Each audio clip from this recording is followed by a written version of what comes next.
From 1950 to 1975, Australia was the most prosperous nation on earth, and this was an egalitarian prosperity, which means almost all Australians were located within our famous demographic bell curve middle class, with almost nobody living in poverty. By the year 2010, most Australians were struggling to survive. Today, following the COVID-19 pandemic, at least 60% are barely surviving. What happened? Our country was the subject of a US coup, followed in 2019 by a globalist medical fraud, which we will comment on later.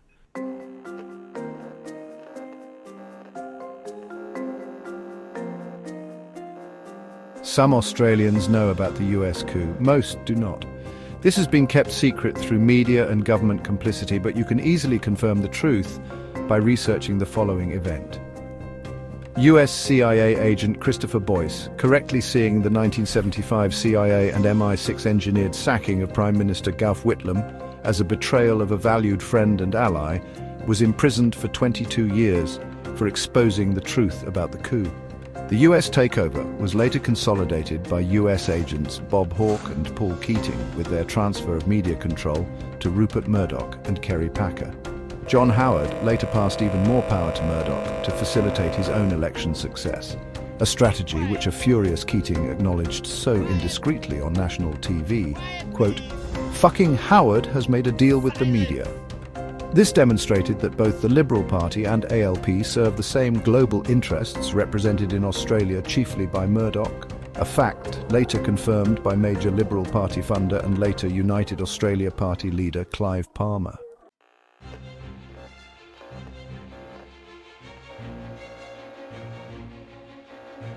What we have lived through has been the destruction of Australian manufacturing and family farming, the dismantling of regulations preventing corruption, corporate abuse and exploitation, turning our currency over to foreign manipulation, and the complete dissolution of Australian national sovereignty. All politicians were complicit, with the exception of those of One Nation and Australia First, who were certainly patriotic, but sadly, One Nation's leaders were emasculated by their own ignorance, by their lazy failure to research issues adequately or to consult with their own party membership. Only 2 Australian journalists dedicated themselves to telling the truth: John Pilger and Julian Assange. Pilger died in early 2024, and Assange is currently being tortured to death in the UK under savage and illegal American interrogation. Leap forward to recent events.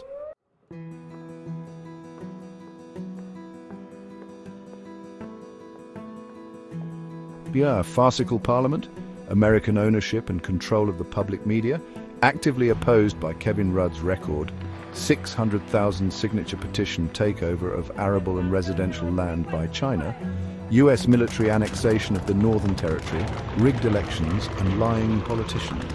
In the Northern Territory, this betrayal is illustrated with horrifying clarity, with the CLP's handover of Darwin Harbour to China, and the ALP's gift of Arnhem Land's Aboriginal Gulkula site and Melville Bay to the US military and Raytheon Technologies war missile manufacturer.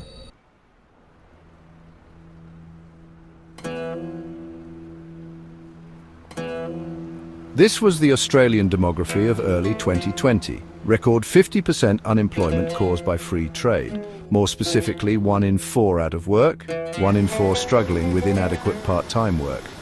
This shocking position was revealed by a demographer on ABC TV during a successful ambush interview, resulting in a panic-stricken editorial screen note advising viewers the official unemployment rate is 5% variable, which only served to precipitate heightened awareness of the government lie. As my own surveys had produced a similar set of statistics, also ridiculed by media popular economists like Steve Keen, such independent verification was hugely welcome. Ironically, the entirely fraudulent coronavirus pandemic threatens to expose the government lies about unemployment and homelessness, these being the most at-risk demographic. Actual unemployment is now believed to be 60%, although politicians and journalists grudgingly admit to 4%. The following document explains the who, what, when, why and how of this scandalous discrepancy, and how Australia's former world-leading prosperity was taken away from us.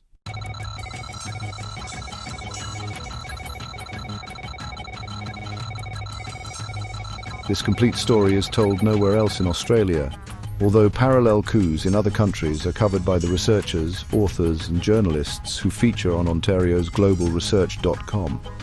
I recommend that readers visit this site. A fuller bibliography for this document is provided at the end of this paper. Now read on. How we lost Australia.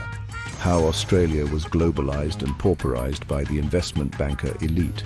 Reporter name withheld. Readers, prior to March 2020, 1 in 2 Australian workers had no job at all or only inadequate part-time work. Since the onset of COVID-19 employment restrictions, we can only guess that unemployment is now at least 60%.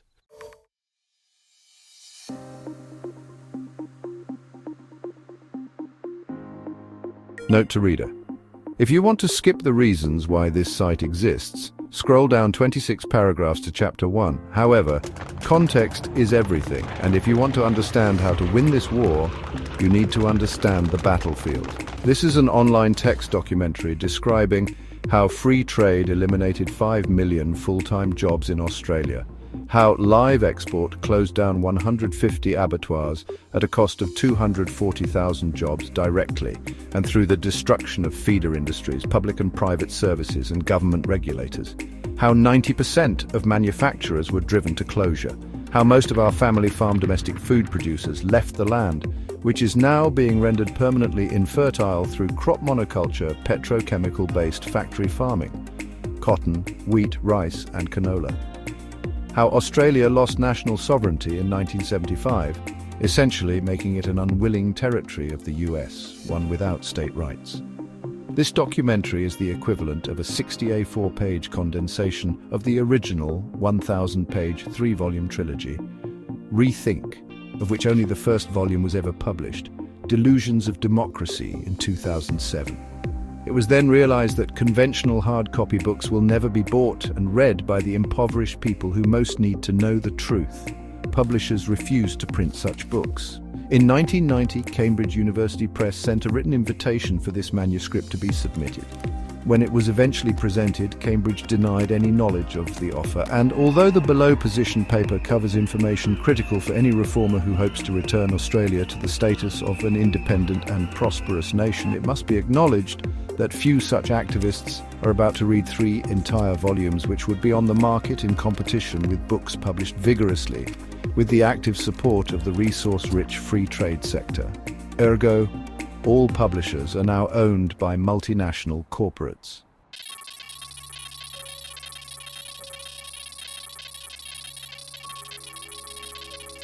Nevertheless, and for the first time anywhere in the world, this intensely condensed version identifies all 17 known elements of globalization. A deceptive term that, to the more alert mind, reads as the incremental installation of free trade, deregulation, privatization, militarization, and internationalization culminating in global dictatorship. Parallel with these changes has been the removal of environmental and citizen protection mechanisms and of democracy itself. The author of these changes has been the Global Investment Banker Alliance, led quite openly by the Rothschild and Rockefeller dynasties. None deny it, and David Rockefeller openly admitted it, saying in summation, "We will take over the world by manipulation, and if this fails, by force."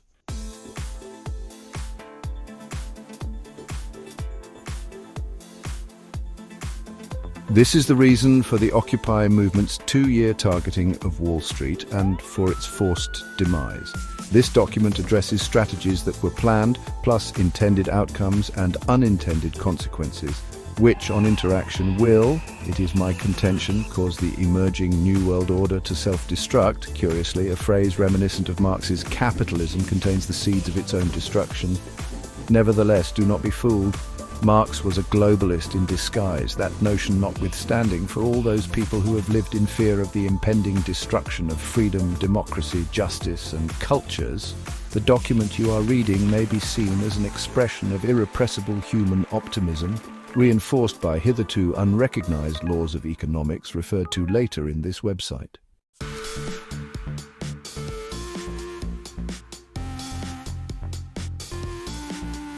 But first, a clarification of intention. I have no desire to persuade anybody to a particular point of view.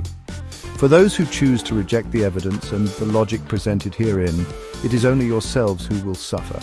And I point to the poetic justice of free trade ideologues and other elitist believers one day being forced to account for their betrayal of family, country, and humanity. But those who heed the information are, I know from experience, joining dots they had long ago identified but lacked the time to visualize the complete picture. I hope I have saved you a few thousand hours of very arduous research. By all means, duplicate the research, but you will find the same conclusions await you. Focusing on a practical and application level, this paper has been prepared to familiarize already concerned Australians with the dangerously underestimated multiple crises into which our nation has been plunged. Although I specifically address the Aussie situation, the pattern of globalist conquest is repeated with minor variations around the world. Unsurprisingly, therefore, our American cousins and even our rebellious post-Brexit relatives in the UK, pro-democracy activists in Greece, who, believe it or not, redefined democracy from this very website, and the former yellow vests of France will find little here that is unfamiliar. Research for this paper commenced 45 years ago, contributed to by dozens of independent researchers in Australia and elsewhere, often in disparate environments, yet all reaching the same conclusions. Nevertheless, there is no expectation or intent to persuade our Aussie readers to accept only this interpretation of events. We all face a common enemy, and we will secure its defeat only if we continue to analyze individually and cooperatively and then work together to whatever level of agreement emerges.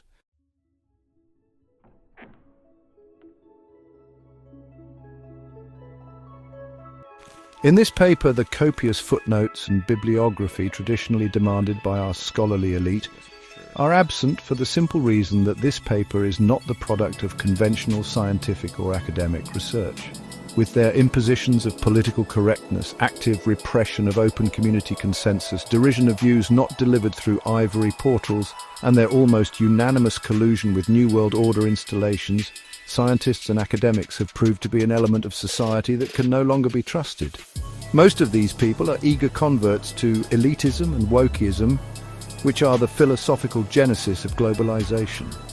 Here is a thought that might afford the reflective reader a chuckle until it is finally realized that this will one day be accepted as a prosaic truism.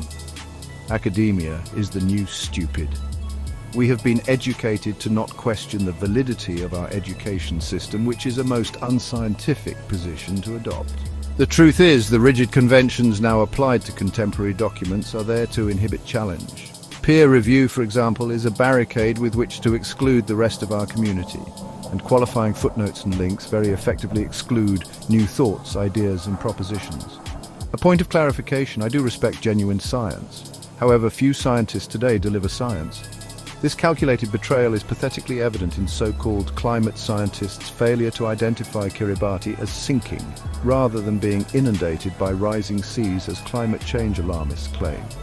Oceanic rise is minuscule to non-existent, which does not stop alarmists from fabricating terrifying rises. Ever since science and academia were corporatized, we have found that scientists will deliver whatever they are paid to deliver.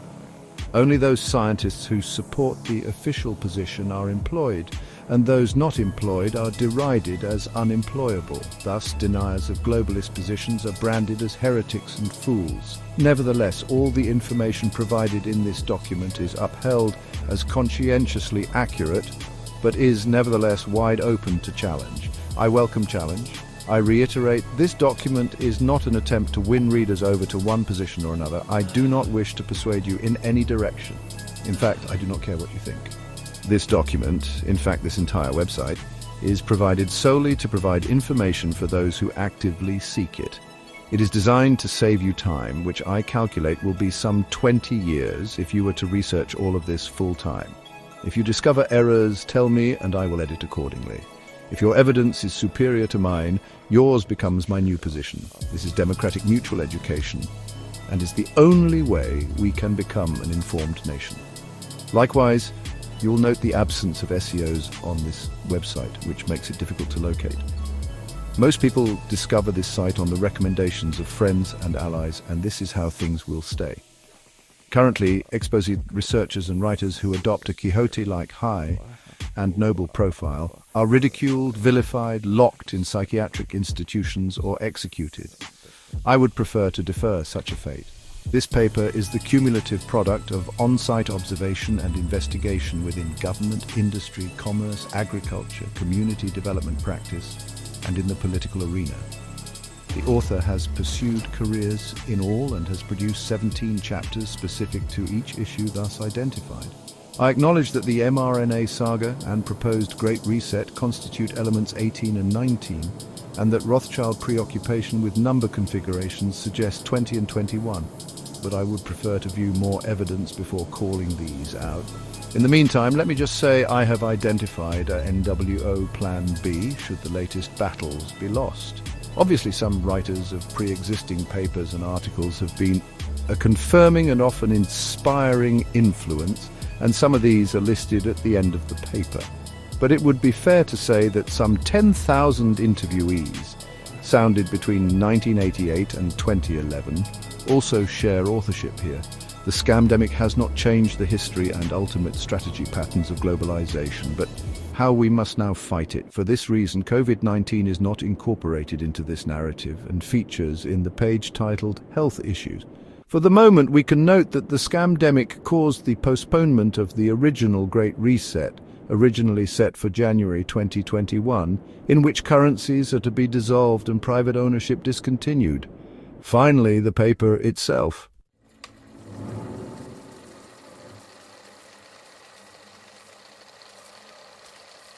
All 17 known elements of the global recolonization strategy.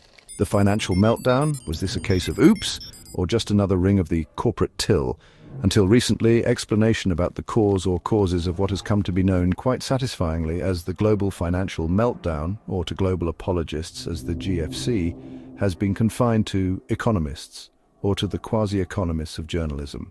Politicians have been quick to parrot journo jargon in the fragile hope we become persuaded that they know what they are talking about. They do not. The keyhole vista these academics and politicians present to us, while sometimes impressively mathematical, merely dangerously narrows the parameters of what are vast and far-reaching elements of change, which extend, as we shall demonstrate, more invasively and malignantly within the body politic than the average expert observer would even dare imagine, and with infinitely more devastating consequences for all of the people in this country.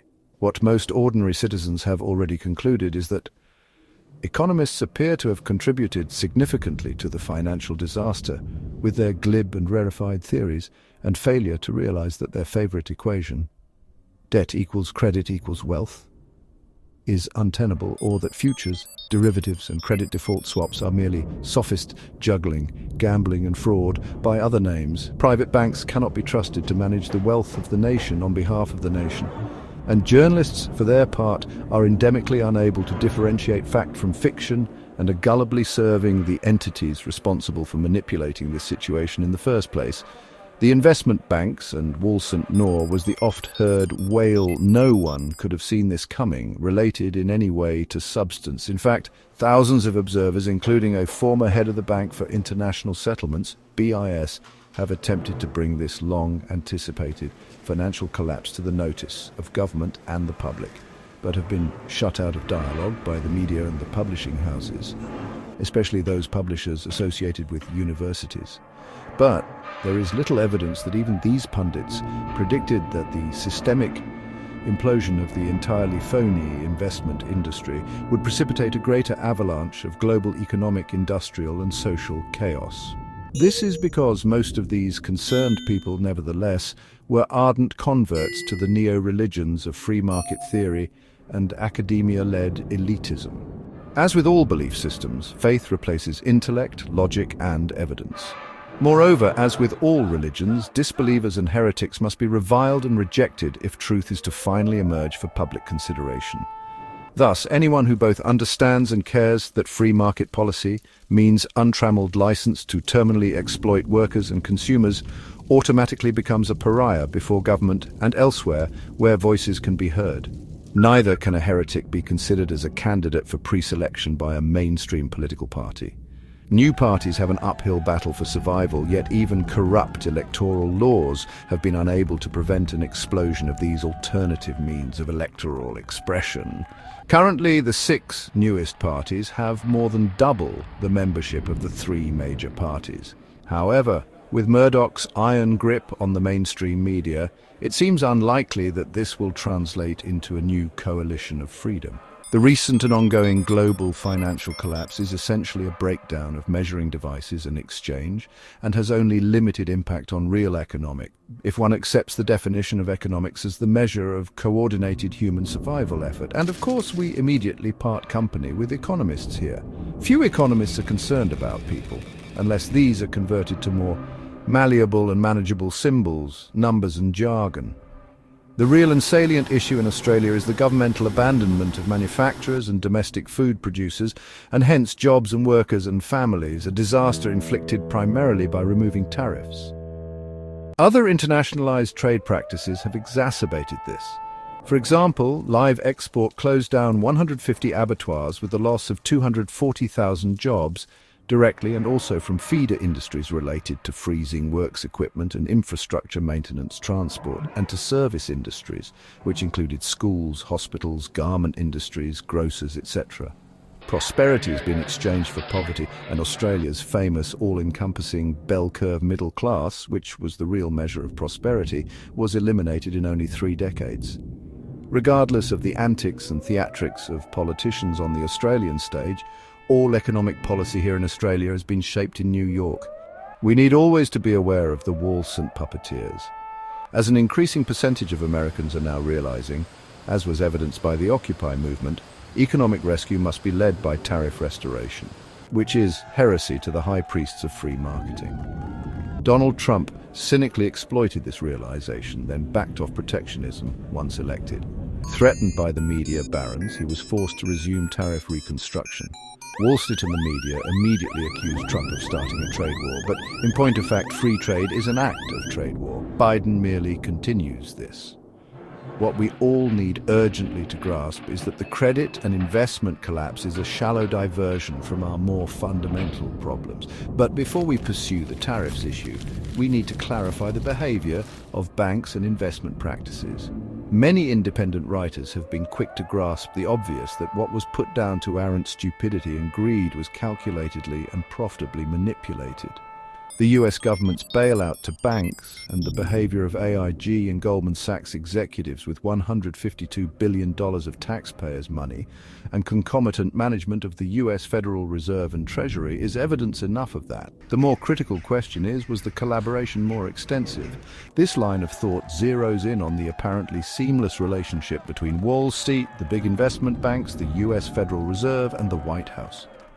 Cynics also sniff knowingly at the more recent emasculation of protective legislation originally introduced in the aftermath of the Great Depression dissolution of the Glass-Steagall Act. To have achieved such a clear way, they reason required overriding influence of both the White House and Congress. Removal of Glass-Steagall is irrefutable proof of conspiracy, the GFC being the inevitable and intended outcome. While high-ranking analysts ponder these realms, most ordinary citizens are considerably less confused. Internet detectives to a man, they have long since ceased to balk at the acrid smell of gun smoke and have moved on to discussing the entity holding the gun and why the law has not moved in on the crime scene. Actually, the Occupy protests outside Wall Street were exactly this. Thinking people realize that it takes a lot of power and wealth to own presidents and Congress. By a simple process of elimination, the manipulators have been identified by the complete absence of alternative suspects. Such figures require boundless wealth, motivation, power, administrative infrastructure, a chokehold on the print, TV and cinematic media, and international cooperation, especially of governments. Superficially, the Trump election represented a breakaway from this horizontal stranglehold, which explains why the media did everything it could to destroy him. Spectacularly, in the ludicrous Hillary Clinton accusation that Trump was a Russian shill. His detractors needn't have bothered. Trump backed off his most significant promises, promoting war against Syria's Assad and leaving free trade policies intact. In the meantime, we need a wider knowledge to understand contemporary geopolitics. Genuine history can provide us with the all-essential context with which we can understand what is happening now and what is about to happen and why. More specifically, we need to step back and examine the history and role of the United Nations as central to this affair. For this is where all money and paper trails lead. And we do not refer simply to the World Trade Organization, WTO, the World Bank, the International Monetary Fund, IMF, or even the Rothschilds' private but collaborative Bank for International Settlements, BIS, but the actual owners of the funds they dispense. Although we focus here primarily on the Australian experience, international readers can interpret in terms of their own national context. This will not be difficult, and the startling similarity of events further points to the global manipulation that so many acknowledged experts deny. Obviously then the names Rothschild and Rockefeller will emerge, but so too will their anointed collaborators who rule Australia, Frank Lowy, Rupert Murdoch, and to a lesser extent Ross Garnott, Trilateral Commission and the Governor of the Reserve Bank of Australia, who is not employed by Australians but by the Rothschilds in Basel, Switzerland. Surprise, surprise, and I am betting you fervently believed the RBA was a sacred institution, independent of the political wing of government and dedicated to the integrity of the national finance system. LOL.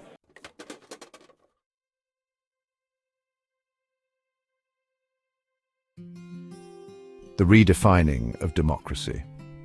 For more than a century, in order to maneuver governments towards acceptance of international elitism, the International Banker Media Alliance, which dominates funding and management of political party election campaigns, has proselytized the notion that representationalism is democracy. It most certainly is not. Democracy is government of the people, by the people, and for the people, lyrically expressed as such by Abe Lincoln, with the then contemporary threat of financial and economic hegemony in mind, his intention being to obstruct those same banking families who were playing on the ambiguity of the word represent. In the modern context, democracy is that state in which the thrust and direction of policy is generated entirely by informed electoral consensus. The correct role of the political representative is but that of a message boy to convey that consensus to the public service. Parliament itself is not a component of democracy, and we could well do without it. Parliament provides the illusion of the voice of the people. It is never this. Representationalism is leadership, made to look like democracy, wherein a person or group nominates to make decisions on behalf of constituents.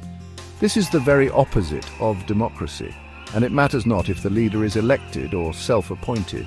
History demonstrates this mode of social organization has never worked happily for the people. Such a person accumulates power, and all power corrupts, as Lord Acton so sagely noted.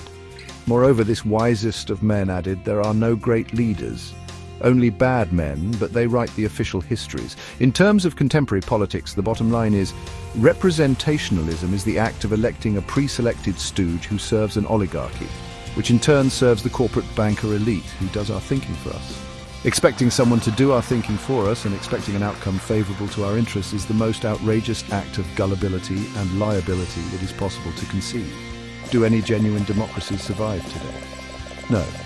Erasing the democracies which were led for 4 centuries by Ireland and Finland, the Vatican reintroduced global theocracy in the 8th century, the only attempt since to resurrect democracy, apart from a 2 centuries Chinese democracy in Indonesia, was made by Thomas Paine, most famously with his inspirational book, The Rights of Man.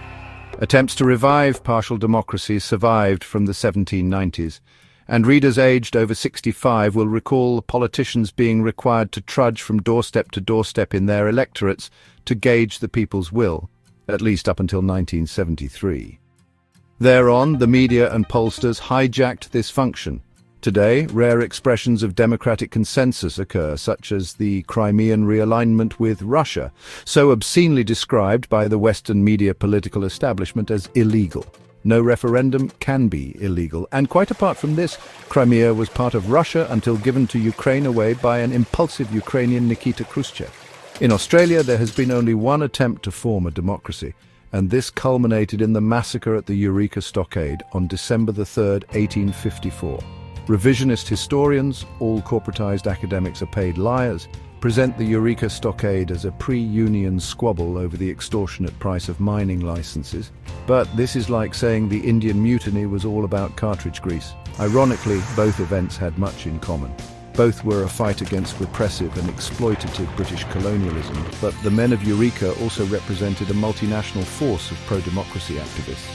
These were Americans, Irish, English, Russian, French, Danish and Canadian, and dozens of representatives of other nationalities. These single-purpose immigrants were attracted to the well-defined concept of democracy, proselytized by the Eureka leaders, and they realized that this was probably the best chance to create the world's first genuine democracy.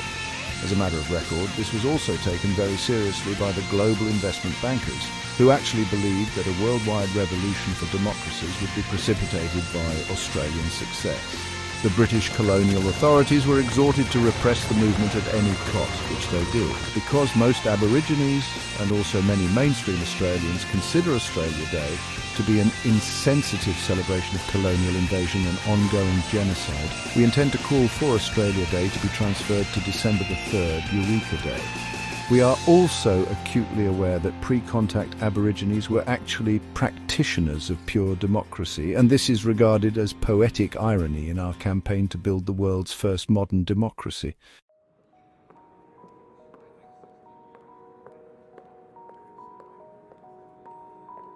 The corruption and subversion of governments. Governments no longer govern on behalf of their respective electorates. Instead, they install the various programs and strategies requested by lobbies, the unaccountable UN, other foreign influences, and the election campaign contributors, mainly bankers and the corporations they own.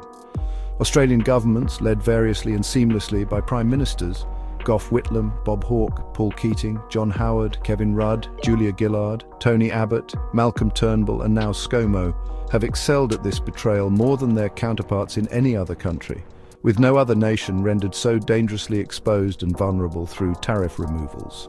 Although the US has been similarly emasculated, it was recognition of this that drove American workers to elect Donald Trump. That these left-right politicians moved in exactly the same direction is mute testimony to the clear conspiracy at work here. This transition of power from electorate to faceless political party leadership was lubricated by the act of pre-selection replacing branch elections. This abrogation of electoral accountability has resulted in a virtual dictatorship by the investor clique, and clustered at their feet are the aspiring nouveau riche, who have no real comprehension of national economics, are devoid of social conscience, but who worship at the altar of Wall Street and free market theology. Mammon by another name.